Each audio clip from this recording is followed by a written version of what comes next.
반갑습니다. 경주박물관 이훈영입니다. 그 발표문이 상당히 길어서 그것을 그대로 다 하기는 시간이 모자라고요. 그래서 일부는 건너뛰고 요소 핵심 부분 위주로 진행하도록 하겠습니다. 제가 주목한 거는 그 목간의 기능과 농적 의뢰에 관한 것입니다.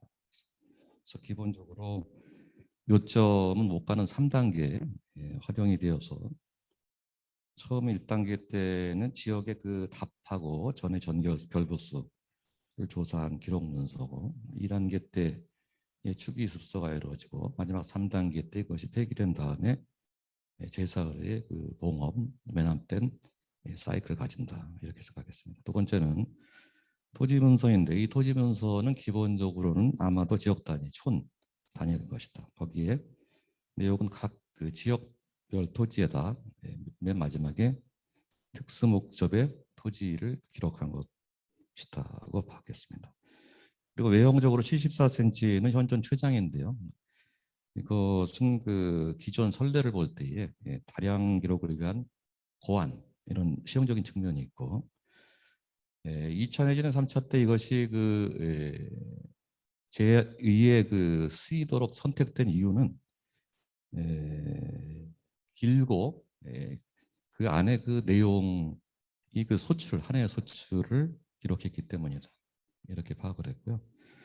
그다음에 그 1차 활용 당시에 지방목관으로서 행정문서가 긴 것은 동아시아 고대 특히 일본에서 잘 나타나듯이 지방행정목관으로서 지역의 그 가시적인 위세를 가시화한 거다 이렇게 판단했습니다.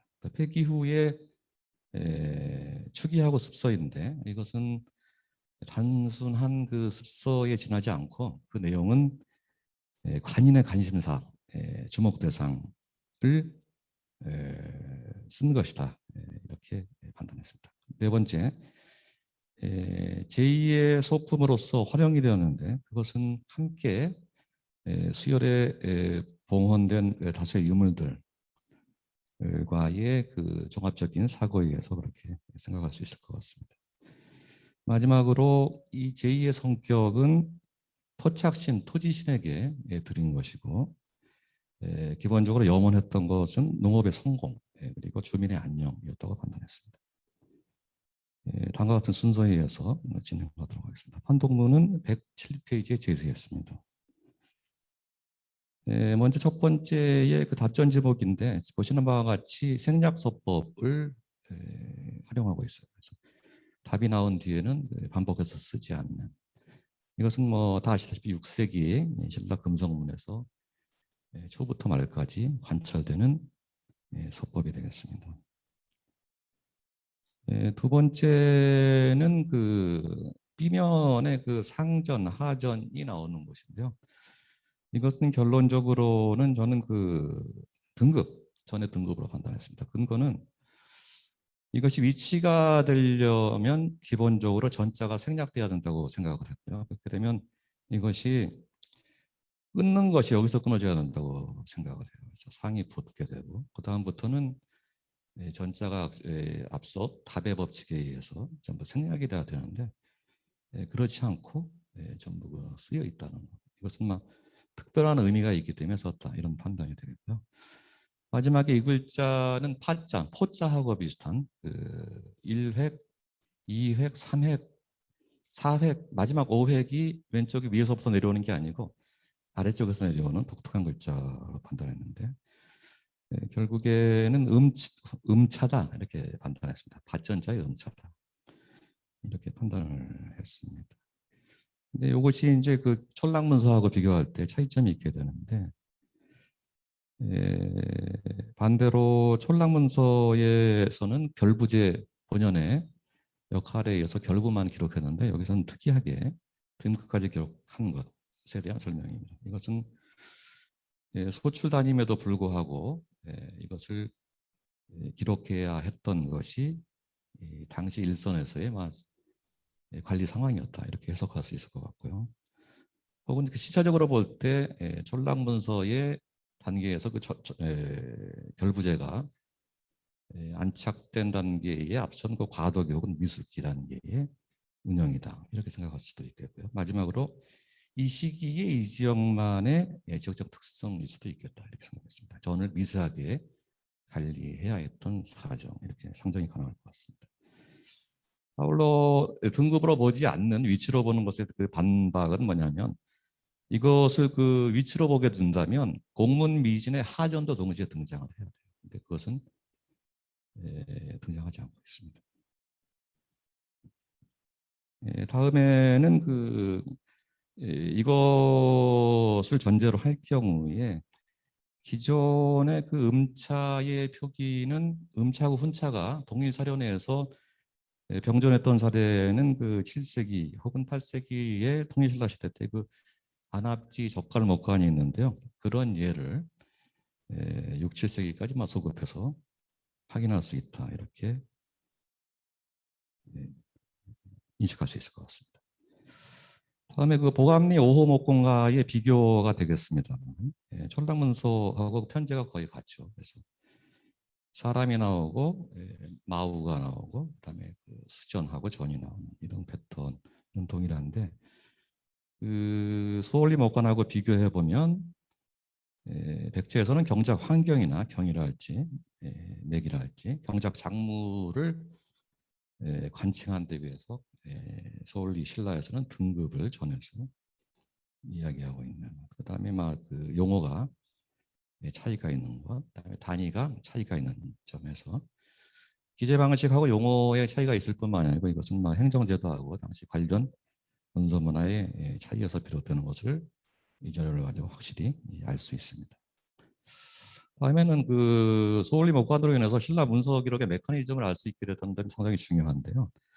지금 이 소울리 목관은 촐랑 문서의 그 한 부분에 해당하게 됩니다. 그래서 이 사실을 가지고 항목별 문서가 별도로 존재했다는 것을 알려주는 물질적인 자료다, 이렇게 판단할 수 있을 것 같습니다. 그래서 몇 개의 유형별의 나무로 된 문서가 지역별로 현장 최선에서 작성이 되고, 이것이 몇 단계인지는 알 수 없지만 중간 단계를 거쳐서 결국에 완경에서 최종 단계에는 정선 컴팩트하게 된 종이 문서로 완결짓게 되는, 물론 시기적인 차이는 있겠습니다만 그런 과정으로 나아가는 메커니즘을 알 수 있다, 이렇게 생각할 수 있을 것 같습니다. 다음에는 그 마지막 부기된 부분인데요. 이것은 중자가 맞다고 봅니다. 그것을 보면은 그 가로획이 그 이획으로 걸쳐져 있고 중자하고 3결 사이에 그 스페이스가 있어요. 그리고 모종의 칼도방이 있는 글자하고 마지막 득자 사이에 그 스페이스가 있습니다. 그래서 이것은 읽을 수 없는 부분이 있긴 하지만 여러 가지 그 사례에 비추어 보면 신라 금성문에 탑에서 3결 30부를 할당해서 확보했다랄지 할당해서 무엇을 확보했다는 것이 돼서 결과적으로는 이 부분이 특수목적의 용도로 따로 떼어놓은 설정된 것이 되게 됩니다. 여기서 그 신라 촐랑문서를 다시 한번 살펴봐야 되는데요. 신라 촐랑문서에 나오는 4개의 촌에 공통적으로 설정된 것은 예외 없이 관모답입니다. 그래서 각 촌의 전체 전답의 크기와 다소와 무관하게 일률적으로 3결에서 4결 사이에 관모답이 설정되고 있습니다. 근데 바로 3결 40분은 그 범주 내에 포괄이 되는 것이어서 후대의 촐랑문서 단계에서 관모답 내지는 특수 목적의 토지가 설정되겠다. 혹은 공동 재산 비용이라 할지 공동의 목적을 위한 토지, 이렇게 생각할 수 있겠다는 것이고요. 이것을 관모답과 같은 특수 목적으로 판단하게 된다면 당연히 촌마다 설정되어 있는 것이기 때문에 이 목간이 촌을 단위로 한 문서의 전체 혹은 일부다, 이렇게 판단할 수 있습니다. 다음에는 추기가 된 부분이 되겠습니다만은 그 5글자가 판독이 되는데, 첫 번째 제라는 용어는 보시는 바와 같이 같은 영천 청제에 비해서 6세기 단계에서는 오를 쓰고 나중에 그 정원명 때에 제자를 쓰고 있습니다. 변동이 크게 있다고는 판단할 수 없는데요. 하고 무술오작비 상황으로 미뤄봐서 현재로서는 자료가 적어서 판단할 수 있는 그 기본 데이터로서는 좀 부족한 점이 있긴 하지만 이런 면에서 볼 때는 제자만 봐서는 현상으로서는 6세기보다는 7세기에 가깝다 이렇게 얘기할 수도 있을 것 같습니다. 그리고 똑같은 경우는 다시 인식할 수 있는 게 생략하겠습니다. 그 다음에는 그 이쪽 지역의 그 전결의 그 소출량을 확정 내는 그 추정하기 위한 그 근거 중에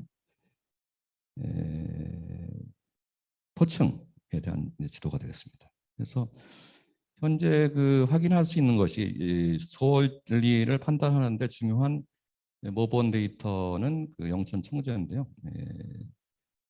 저수 시설이 있고 아래쪽에 충족층하고 홍족층이 널리 발달이 되어 있고 이쪽이 목리 지역이 되겠습니다. 역시 기본적으로 충족층, 홍족층이 발달된 곳은 이쪽하고 이쪽이어서 저수 시설은 거기와 관계가 있다 이렇게 판단할 수 있을 것 같습니다. 그리고 이 부분이 바로 유적이 되겠죠. 좀 확대해 보면 더한 것 같습니다. 근데 이것을 적성 등급으로 보면 그 보시는 바와 같습니다. 그래서 이쪽 선이 그 와천면이 되는데 현행에 그래서 논이 많을 법한 곳은 이쪽하고 박사천의 남쪽하고 청통천 하류의 서쪽 부분에 집중되어 있습니다. 이것은 밭의 경우에도 거의 대동소이한데 밭의 차이점은 계곡에 물이 없는 곳에 좀 면적이 넓어지게 됩니다. 이것은 지명 규정의 중요한 현재로서는 기둥이 될 수 있는데 나중에 말씀드리겠습니다. 그래서 이런 것들은 재축조를 계기로 농지가 개편되고 새롭게 생성 내지는 조정된 다음에 세금을 부과한 양상을 볼 수 있는 작은 글자다 이렇게 판단할 수 있을 것 같고요. 필자는 그 말을 세는 단위입니다. 근데 칠라 천랑문서에는 말에 변동치에 대해서 해마다 빠짐없이 증감의 원인을 아주 자세하게 체크해서 보고하고 있습니다. 그래서 바로 그것과 연관되는 거다 이렇게 해석을 할 수 있을 것 같습니다. 다만 촌랑문서에서는 그 수량사를 쓰고 있지 않은데 촌랑문서에서 유일하게 수량사를 쓴 거는 소출에 해당합니다. 나머지는 생략해서 가급적 문서를 분량을 줄이고 컴팩트하게 썼다는 것을 양자료의 비교를 통해서 알 수 있는 것 같습니다. 마지막으로 주 같은 경우는 여러 가지 가능성이 있습니다. 기본적으로는 대소형 건축 구조물, 행사, 가설, 의뢰 뭐 이런 거를 생각할 수 있는 것 같고요. 됐습니다. 그 다음에 마지막에 심 같은 경우는 문서에 많이 나오고 언덕구자가 나오는데 이것은 신라 자료들을 보게 되면은 촌락문서에서는 그 산계지랄지 산지랄지 평지랄지 곡지 같은 것을 구별을 해서 쓰고 있어요. 문서에서 이런 양상이 중요한 요소였다는 것이고 성폭사비에서도 마찬가지로 언덕을 특기해서 또 물가에 가까이 있는 전답의 조건을 명시를 하고 있어서 그런 부류의 일환이 같다 이런 생각을 하게 됩니다. 그래서 기본적으로는 이와 같은 결론인데 읽는 것은 생략하고 레짐에 참조 부탁드리겠습니다. 다음에는 그 지명 비정 이 범주는 과연 어디일까에 대한 그 모색이 되겠습니다. 이게 그 칠록하고 각종 GDG로 그 실마리가 잘 안 찾아지는데요. 왜냐하면 이쪽 지역의 소속이 잘 나타나 있지 않습니다. 그 세종실록 GDG 단계까지. 다만 얘기할 수 있는 것은 경산현조에 세 개의 큰 제가 나오는데 그 제가 하양현조하고 중복이 됩니다. 그래서 하양현 이쪽 좀 아래쪽이 되겠죠. 이쪽이 기본적으로 GDG 단계에서는 아래쪽에 경산하고 동일 권역으로 간주할 수 있겠다 이렇게 판단할 수 있을 것 같고요. 다음에는 오늘날 현재의 와천면의 행정구역이 이런데 그것은 1914년에 획정이 된 것인데요. 그 이전의 것은 좀 다릅니다. 그래서 요 남쪽에 원래 있던 와천에 신령 위쪽에 그 세 개의 면으로 구성되어 있는데 신령이 남쪽이 통합돼서 오늘날의 와천이 되는 이런 양상을 보이고 있는데 그것을 추적을 해보면 다음과 같습니다. 생략을 드리고요. 기본적으로는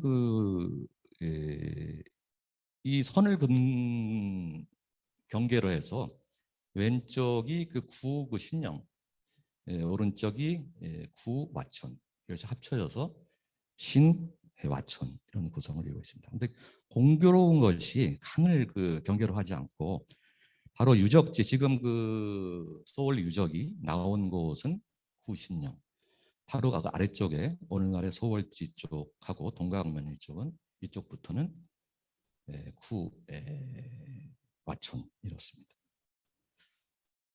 그래서 컴팩트한 지금 목간에 나오는 지명하고 비교할 수 있는 것은 1914년 이전에 1912년 자료인데 이것이 언제부터 시작된 것인지는 특정할 수 없지만 어느 정도 지명의 흔적을 추적할 수 있는 유일한 자료다 이렇게 판단할 수 있는데 그래서 첫 번째에 공문 미진이 있습니다. 그래서 공문은 고개 문인데 문자가 나오는 유일한 지명이 박사촌 이쪽에 간문으로 1912년 이전에 존재를 하고 있습니다. 계곡 시내 간자에서 유력한 후보다.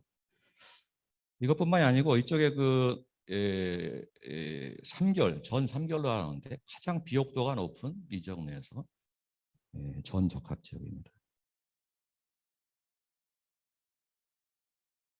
두 번째는 둑이 나오는데 재상지하 이것은 이쪽 지역에서 특정하게 무슨 둑이라고 하지 않았던 것은 대표적인 둑인데 이었기 때문에 그렇게 이름했다고 보는데 지명 중에 덕천동이 있습니다. 뚝마을이죠. 이런 양상하고 비교해 보면 현재로서는 소월지 지금은 상당히 규모가 커졌지만 강점기 때는 그렇게 규모가 크지 않습니다. 유력하다. 그다음에 소월이 간말에 비정할 수 있다 이렇게 생각하고 있습니다.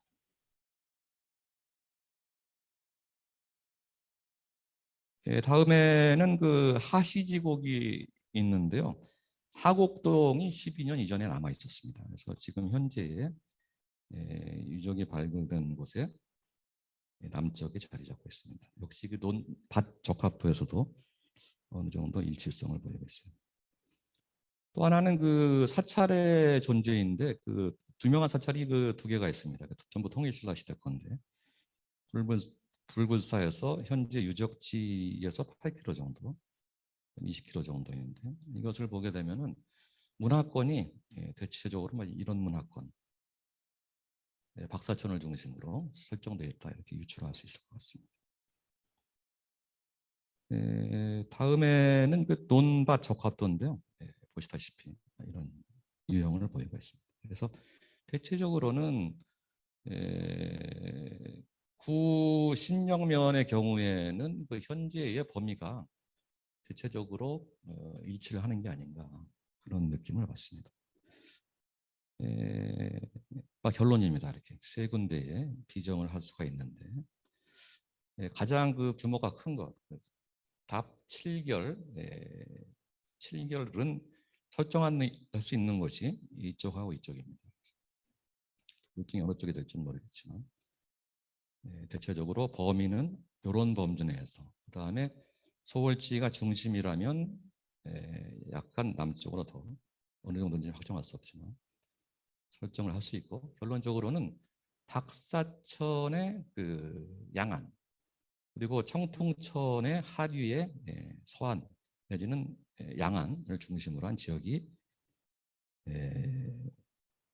전체 범주 요소에서 대단히 높다 이렇게 추정하고 있습니다. 마지막으로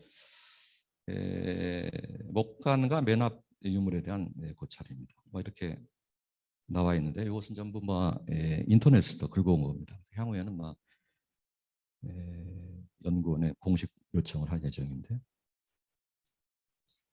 이렇게 크게 정리된 내용을 보게 되면은 연구원에서 이런 식의 양상입니다. 인면 투각 토기가 있고 시루가 있고 그 아래에 나뭇다발과 목관이 있는 형태. 첫 번째는 그 이 나뭇다발인데요. 이것이 그 정의는 되지 않고 여전히 답은 없는 것 같은데, 빗자루일 경우와 나뭇다발일 경우 두 가지를 함께 상정해 봤습니다. 그래서 긴 내용이나 그 전거 이런 것들은 레지메 그 발표 문제에 있어서 요약만 말씀드리겠습니다. 이것은 주술성이 강한 영험한 물건으로 제복을 쓸어 담는 것으로 여겨집니다. 나무다발일 경우에는 풍작을 기원하는 주술행위에서 파생된 물품일 가능성이 대단히 높습니다. 일례로서 한강이남에 그 근대까지 남아 있었던 그 화적 볕가디떼라는 그 민속이 있는데요. 이것은 높이 세우고 그 정월에서 2월 초까지 상원일을 하는 경우도 많은데 전국 각지마다 그 패턴이 틀리니까 농경 의뢰를 합니다. 긴 장대나무, 나무가 길면 길수록 곡식의 생장을 상징하는 것이어서 올해 한 해의 그 풍작을 기원하는 이런 의례로서 여기저기서 그 행해지고 있었습니다. 특히 질장면 인근에 유사한 농경 의례가 전해지고 있습니다. 그다음 두 번째 시루인데, 시루는 고고학적인 연구 성과를 보게 되면 삼국시대 고분 출토품에서는 경주, 경산, 대구의 신라 지역에서 집중을 하게 되고, 특히 밀도로는 그 경산 지역이 압도적입니다. 임당고 분군인데, 임당고 분군은 그런 공간적인 것뿐만 아니고 시기적으로도 이르게 초기 철기 시대부터 삼국 시대까지 상당히 밀집도를 보이고 있어요. 그래서 역시 이런 면을 보면 주거지이긴 하지만 제사의례라는 관점을 보면 경산 임당 지역의 문화권 당시였을 가능성이 높지 않나 이렇게 판단하고 있습니다. 또 하나는 그 중국의 사례에서 그 취사도구를 데우는 음식을 진상하는 행위는 신과 통하는 도구로서 신비적인 힘을 갖고 있다고 인식됐었습니다. 또 흉을 가라앉히고 길을 구하는 정신적인 표현이다 이렇게 해석되기도 하고요. 인면 투각 옹 같은 경우는 구멍이 많은 걸로 봐서 흡사 그 굴뚝을 연상케 하는데, 굴뚝의 용도도 연상할 수 있는데, 만약에 그런 방향이라면 취사겸 난방도구의 일부로서 실화 연돌의 조합이 넓게는 제흉 구길과 접시의 매개체로 해석할 여지가 생깁니다. 그리고 시루와 관계되는 떡 같은 경우는 풍작감사하고 풍작기원의 상징물로서 민속질에 대단히 많이 활용되고 있습니다. 다음에 인면투각토기인데요. 이것은 그 연구원에서 얻은 게 아니고 그 정성혁 선생님 충북대학에서 이것을 3D 떠가지고 사진 찍은 것을 급거 구했습니다. 윗모습이 보고 싶어서. 그런데 이것을 보여드리는 이유는 그 직접 볼 때 여기까지는 사실 실물 확인을 못했었는데 정확히 3분의 1씩 균등하게 나눠져 있습니다. 이것이 근데 상당히 의미가 있어요. 그래서 그 말씀을 드리고자 합니다. 그다음에 표정이 전부 틀립니다. 이것도 의미가 있습니다. 그다음에 마지막으로 온몸 전체를 나타내지 않고 얼굴만 나타냈습니다. 이 세 가지는 상당히 의미가 있습니다. 아까도 소개하셨지만 유사 사례는 현재까지는 중천리 제사 수열 유구인데요.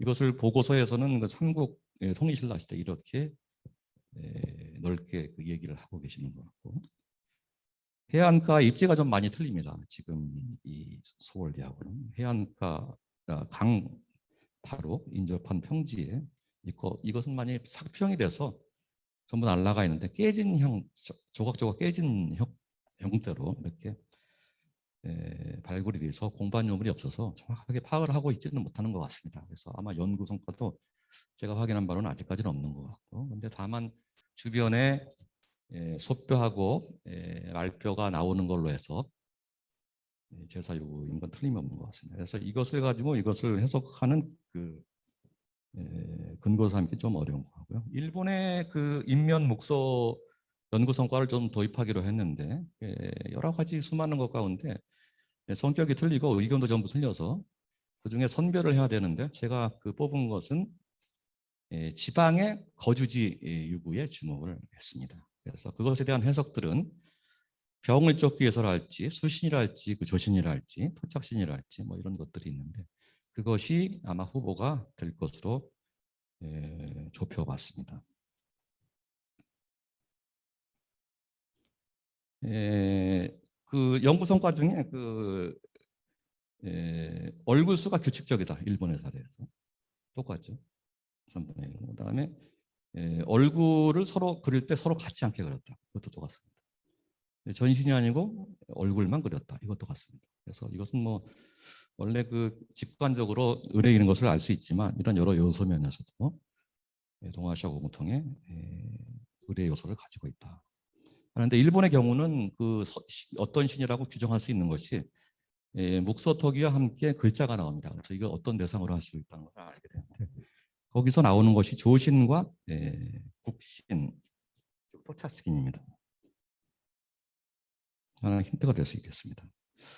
두 번째는 그 수신 같은 경우인데 수신은 너무 포괄적이고 대단히 많아서 어떤 것으로 규정하기는 좀 어렵고 신라의 경우에는 수신의 대표적인 용신이 이미 6세기 때부터 천전이 서석인의 그 이미지화되어 있고 중앙지방에서 그 활용되고 있기 때문에 이것을 수신으로 연결시키는 것은 막연하다 이렇게 생각을 했고요.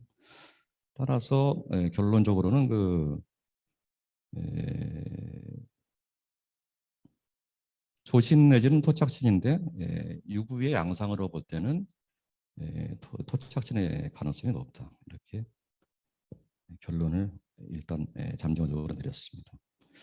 이 경우에 일본의 사례에서는 그 토신에게 그 바칠 때에 복이 오게 해달라고 빌었는데 바로 그런 양상에 가깝지 않나 하고 마지막으로 국내 그 민속질에서 영동신이라는 것이 있는데요. 이것이 인화 자료에 의할 것 같으면 영동신은 여러 포기가 있고 여러 지방의 사례가 있는데 주목할 만한 것은 이것의 그 기원이 경상군의 전동신에서 비었다는 것입니다. 그래서 토지의 어린이 신이 되는 건데 농사가 잘 되게 해주는 신으로 비와 바람을 거느리고 있었고 화를 잘 낸다. 그래서 화를 너무 오버해서 내게 되면 비가 너무 많이 와서 농사를 망친. 그래서 잘 숨길 수밖에 없는 이런 그 사례가 전해지고 있고 산품의 그 사례에서 그 영동시인의 5개 사례를 그 수집을 했는데요. 그것을 분석하면은 풍융, 풍우, 정월에서 2월 사이에 행해졌다는 요소가 공통적인 요소입니다. 그리고 5개 중에 3개가 어린이하고 관련이 있습니다. 그리고 또 볏집단이랄지 취사장이랄지 이런 요소가 있는데 이런 것들이 제가 보기에는 상당히 흡사하다 이런 느낌 받았고요. 그래서 서울 인면토기의 그 인면이 그 서로 그 표정이 다른 것은 바로 그 다중인격을 당시 사람들이 묘사한 것이 아닙니다. 그래서 결론적으로는 지역사회 농경과 안녕을 관장하는 토착신이고 한 발 물러나면 그 메신저의 가능성이 높다 이렇게 판단을 했습니다. 지역사회에서 그 이 목관을 그 선택한 것은 길었기 때문에 여러 개 중에서 그리고 또 논밭에 풀이 적혀 있었기 때문에 올해의 풍년을 기원하면서